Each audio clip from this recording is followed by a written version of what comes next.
Hello, we warmly welcome you to Remote Health. Today in this video, we're going to be showing you some helpful tips to perform partner massage. So partner massage has so many benefits. It's a great way for us to be able to connect with our family and friends. So one of the things that we want to make sure that we're taking care of, first and foremost, is ourselves, and then of course the person that we're doing the massage on. So how can we do that? First of all, one of the main challenges I hear is that people feel like they get fatigued very easily when they're doing partner massage. So how can we sidestep this? A great way is to be able to use our upper body weight. So when we're working on someone, we want to make sure that their back is totally accessible to us. So a great way to do that is to have the person that we're working with sit down in a chair, and then we can actually have them fold their arms like this and place their forehead right on their forearms, and then they're going to place their forearms on a table or desk in front of them, and then we would stand behind. Obviously this gives us access to the whole back, and it also allows us to be able to use our body weight as a way to intensify the massage. Of course, we can also perform partner massage on a mattress or a bed, and once again we want to remember as we're moving to make sure that we use our upper body weight. Sometimes people get caught up in trying to use their hands, and that's great. However, if we keep our hands stable and just use them as a tool, our upper body weight will really move us through the pressure. Another thing we want to do is we want to make sure we're breathing, and we want to make sure we're hydrated. Now, we've talked a little bit about how we can take care of ourselves. How can we take care of the person we're working on? First of all, we want to make sure that they're open to receiving massage. Secondly, we want to be able to check in and communicate. So ask them what areas are sore or tight and what areas need a little extra attention. If at any time they feel uncomfortable during the massage, feel free to stop and explore how you can better support them. We are really using this as an opportunity to bond to the person we're working with. So take it as that and use this as an opportunity to learn. All right, so welcome. We've got our partner in the perfect spot for us to begin our massage. One of the things we want to do first is to warm up the back. We want to create some blood flow going there. And a great way to do that is with some compression strokes and stretching. So we're just going to use our upper body weight, and we're just going to apply some pressure here.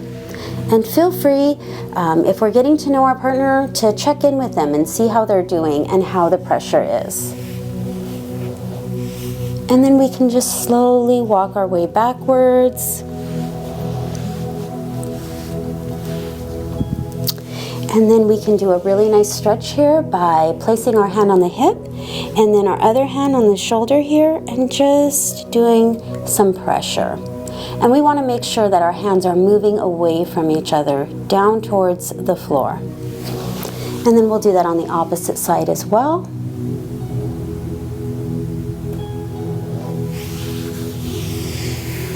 And then we're just going to work our way back up.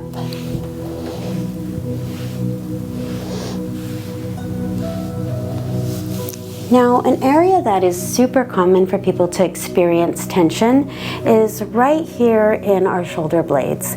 So we want to be able to access the muscle tissue underneath the scapula. So how can we do that? Well, a great way for us to do that would be to lift the hand, and we're going to place it right here on the hips. And we want to let our partner know that they can relax this arm. They don't need to hold it up for us. And so we can also assist them if we need to, just by placing our hand here, or we can even put our leg underneath here. And then we can move our hands right over here, and we'll notice that this whole scapula bone is now raised. So we can use the side of our hand and just create some nice pressure strokes there. Once again, we're going to be using the weight of our body. Now, as we're working in here, we might notice that there's something that feels maybe tight or ropey, and so we can actually do a more intense pressure with our thumbs here. And once again, we're just going to be using our whole body weight to access that.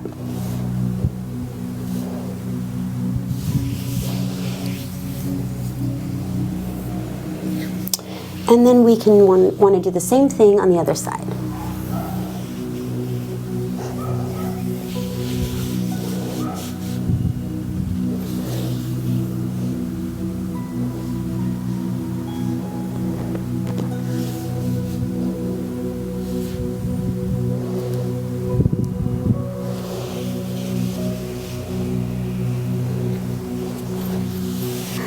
So we want to have a really nice flow to our massage. So doing something like this, a transition stroke, is really great to just keep everything connected.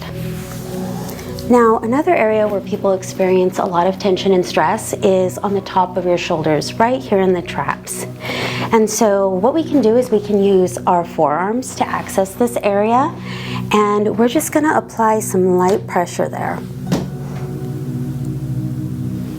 And then we're going to work our way around the tops of the shoulders.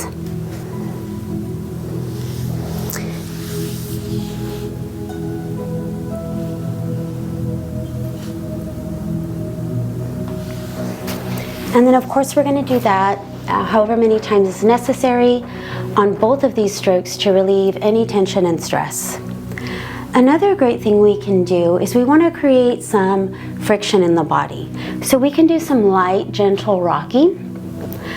When we do this, we're sending a signal from the toes all the way to the head that it's time to release. It's time to let the body just fall into the mat.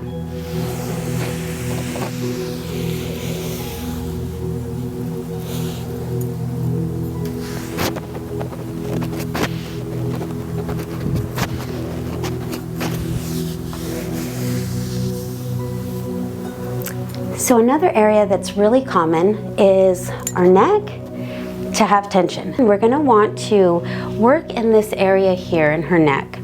A great way that we can do this without experiencing too much fatigue is to create a C with our hands, and then we're just going to slide this right underneath the neck and then pull up.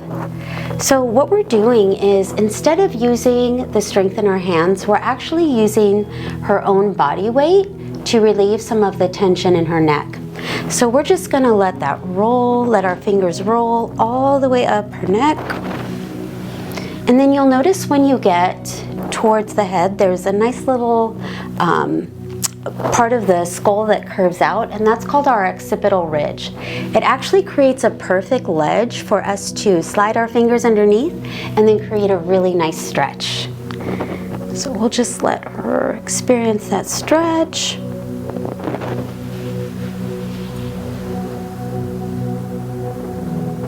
One of the things that's also really helpful when we're working on someone on the floor is that there's not a lot of softness underneath. So for instance, when we're working on a mattress or a bed, there's almost some resistance that comes up because it gives.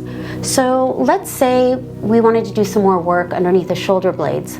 Well, we can simply slide our hands underneath and then do some extra work there if our partner requires more intensity in their massage. Now, a great way to finish up partner massage is to massage the scalp. And it just is relaxing, and it creates blood flow there, and it feels amazing. So if you feel comfortable, you can also rotate and then get right underneath, and you can also access more of the muscles in the neck that way.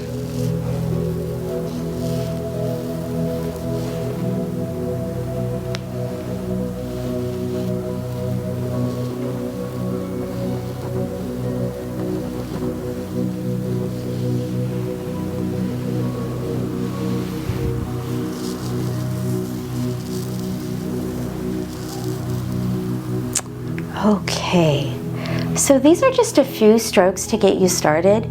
Feel free to explore with your partner and to use these strokes on other areas of the body. Thank you so much for joining us here on Remote Health.